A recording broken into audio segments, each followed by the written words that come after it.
साथियों, नमो बुद्धाय, जय भीम, सत श्री अकाल, अस्सलाम वालेकुम। मैं सतीश बौद्ध आप सभी का खैर मकदम करता हूँ, इस्तकबाल करता हूँ।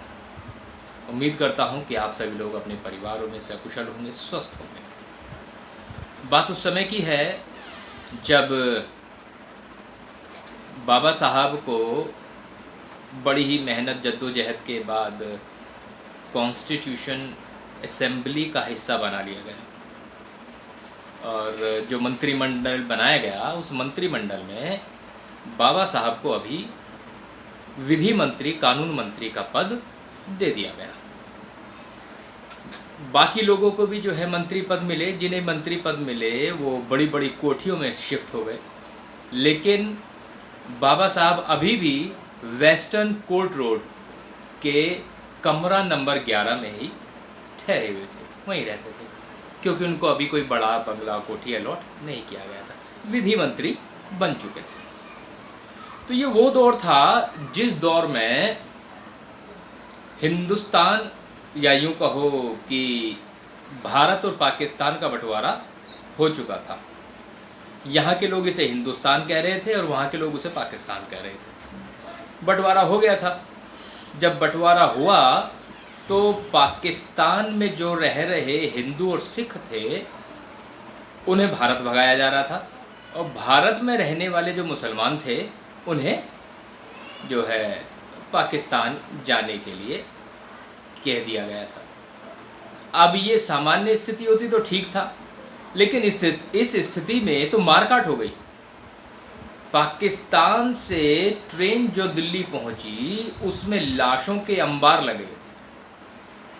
अब भारत में रहने वाले हिंदू भी इस बात को लेकर जो है गुस्से में आ गए, भारत में रहने वाले सिख भी इस बात को लेकर गुस्से में आ गए। तो दिल्ली के जो मुस्लिम लोग थे उनको भी मारा जाने लगा, पीटा जाने लगा, खदेड़ा, क्योंकि बात एक तरफ से नहीं थी ना, बात दोनों तरफ से थी। जब पाकिस्तान से हिंदू और सिखों को मारकाट मच रही थी तो यहाँ पर भी सोचा कि जो है मुसलमानों को मारो काटो। अब बात एक रात की है जब बाबा साहब वेस्टर्न कोर्ट रोड के अपने कमरा नंबर 11 में थे, उनके साथ उनके अनुयायी भी थे कुछ। अब साहब बाहर शोर आने लगा, शोर बड़ा ज़ोरदार था। बाहर देखा तो पता चला कि सिख और हिंदू बहुत भारी संख्या में हैं और वो कह रहे मारो इन मुल्लों को, मारो। तो बाबा साहब ने देखा बड़ी विकट परिस्थिति हो रही है, यहाँ तो जो है दंगे हो गए हैं, मारकाट मची हुई है। तो इसी बात को अभी वो समझ ही पा रहे थे कि दरवाजे पर जो है दस्तक हुई।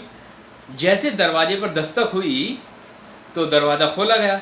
तो दरवाज़ा खोला गया तो क्या पाया कि एक मुस्लिम दरवाजे पर खड़ा हुआ है और बाबा साहब से हाथ जोड़कर प्रार्थना करने लगा कि बाबा साहब, हम कुछ मुस्लिम परिवार इस आपके यहाँ शरण लिए हुए हैं, जिसका पता इन हिंदुओं को चल गया है।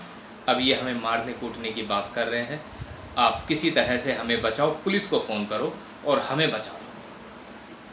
बाबा साहब का हृदय करुणामयी, मैत्री भाईचारे से भरा हुआ हृदय, उनके अंदर की वेदना जागृत हुई और उन्होंने तुरंत ही पुलिस को फ़ोन करने के बजाय नीचे उतर के आए और उस भीड़ के सामने अकेले जाकर खड़े और जाके कहने लगे, सुनो, मैं भारत सरकार का कानून मंत्री हूँ और मैं तुम्हें आदेश देता हूँ कि यहाँ से फ़ौरन चले जाओ, और यहाँ ये जो मुस्लिम परिवार के लोग हैं, मैं इनकी जान और माल की रक्षा मैं स्वयं कर रहा हूँ,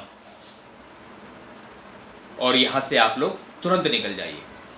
बाबा साहब ने इतना कहा और वो सारी भीड़ तितर बितर हो गई, सब लोग चले गए। मतलब इतना सम्मान बाबा साहब की बात का कि लोगों ने बाबा साहब की बात का सम्मान किया। और देखो, करुणा से भरा हुआ हृदय, भीड़ जो मुस्लिम परिवारों का अंत करने के लिए पूरी तरह से लालायित हो रही थी, उनकी सुरक्षा करने के लिए बाबा साहब डॉक्टर भीमराव अंबेडकर ढाल बनकर खड़े हो गए। तो यह तो कोई बुद्ध ही कर सकता है। ये जो हृदय है, जो करुणा से भरा हुआ हृदय है, ये केवल बुद्ध के पास हो सकता है।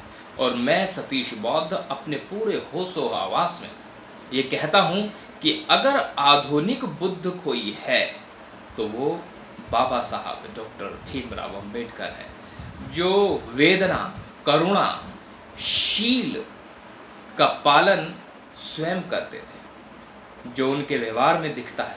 मैं अध्ययन करता हूँ तो मुझे पता चलता है कि शीलों का बड़ी गंभीरता से वो अनुसरण करते थे, पालन करते थे। साथियों, मैं आप सभी से निवेदन करता हूँ कि बाबा साहब की इन छोटी छोटी घटनाओं को आप अपने जीवन में अंगीकार करें, इनसे सीखें, ताकि हम जीवन में परिवर्तन ला सकें।